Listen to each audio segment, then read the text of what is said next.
भाई साहब, ये जो हगई वारा छोरो देखवान जावे नी, तोड़ान छोरो खूबसूरत वेणो सावे, हैंडसम वेणो सावे, जमीन जायदाद वेणी सावे, गाड़ी बंगला वेणा सावे, मतलब बना के सब कुछ चाहिए। तो वहाँ से एक बात कहूँगा कि देखो भाई, एक झाड़का पे आमलिया, बोर, करमदा, केरिया, जामफल ये सब नहीं लागे। एक झाड़का पे एक ही लागे, तो जो लागी रो खाई लो।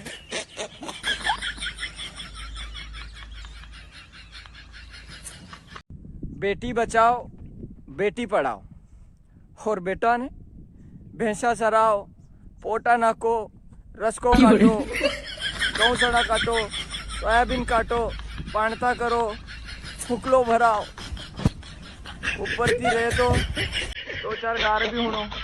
देख लो भाई, अब लड़के ना हमारे साथ ऐसा ही होता है।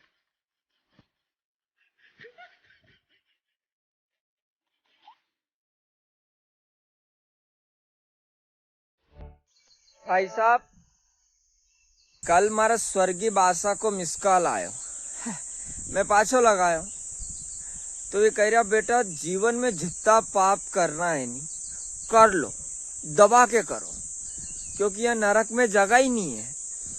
मैं भी दीवाला पे चढ़ी चढ़ी ने बैठा, क्योंकि जितना ज्यादा पाप करोगा नहीं तो नरक में थोड़ी व्यवस्थित बैठवा जगह मिल जाएगा। नहीं तो कम पाप करोगा तो दीवाला पे चढ़ी चढ़ी ने बैठना पड़ेगा। अब मैं नीचे उतरा तो लोग नीचे नहीं उतराते, बोले हट कम पाप करे ऊपर ही बैठ। ज्यादा पाप करने में अंदर व्यवस्थित बैठा थोड़ा। तो जितना जीवन में पाप करना है नहीं खूब करो, हाँ जानो वहीं वहीं भी चल जाओ आराम से मस्त, जितना पाप करना उतना करो। जय हिंद।